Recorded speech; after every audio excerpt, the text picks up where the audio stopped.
সারা দেশের পরিস্থিতি শান্ত হচ্ছে, রাজধানীর অবস্থাও স্বাভাবিক হচ্ছে।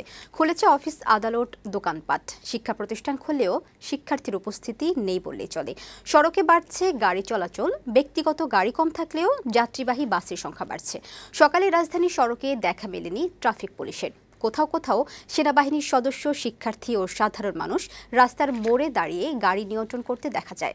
বিস্তারিত ফাহিম মুনাইমের প্রতিবেদন। কোটা সংস্কার আন্দোলন ঘিরে বেশ কয়েকদিনের সহিংসতা ও অস্থিরতার পর স্বাভাবিক ছন্দে ফিরতে শুরু করেছে রাজধানী। মঙ্গলবার সকাল থেকেই ঢাকার বিভিন্ন স্থানে যানবাহন চলাচল করতে দেখা যায়, তবে সকালে সড়কে গণপরিবহনের সংখ্যা ছিল কম। বেলা বাড়ার সাথে সাথে যাত্রীবাহী বাসের সংখ্যা বাড়ছে। রাস্তায় গাড়ি চলাচল কম থাকলেও স্বাভাবিকভাবে চলাচল করতে পারায় খুশি চলাচলকারীরা। বিপদের মধ্যে ছিলাম, বাইরে হলে মনে হয় কি হবে না হবে, বাসায় ফিরে যাইতে পারবো কি পারবো না, এরকম একটা আতঙ্কের মধ্যে ছিলাম।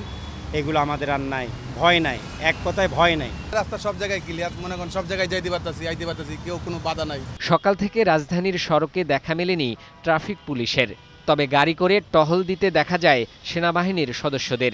কোথাও কোথাও সেনাবাহিনীর সদস্য, শিক্ষার্থী ও সাধারণ মানুষদের দাঁড়িয়ে গাড়ি নিয়ন্ত্রণ করতে দেখা গেছে। রাস্তাঘাট পাকা, গাড়ি যেমনে খুশি অমনে চলে, কেউ বাধা দেয় না। পুলিশ থাকলে তো বাধা দিত, সেটা বাধা দেয় না। তো সাধারণ মানুষ প্রত্যাশা করে দ্রুত দেশে স্বাভাবিক অবস্থা ফিরে আসবে এবং সব ধরনের সহিংসতাও বন্ধ হবে। এই দেশের রাষ্ট্রের যে সম্পদ আছে এটা সকলের, এই সম্পদ কেউ যেন আর ধ্বংস না করে, আর ধ্বংস করলে এই সম্পদ আবার পুনরায় করলে আবার রাষ্ট্রের টাকাই খরচ হবে।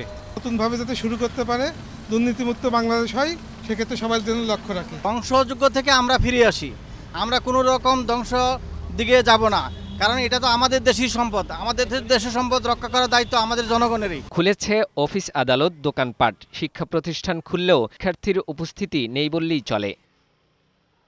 এদিকে আজও রাজধানীর অনেক এলাকায় বিজয় মিছিল করেছে উৎসুক জনতা। ফাহিম মুনাইম, বৈশাখী সংবাদ, ঢাকা।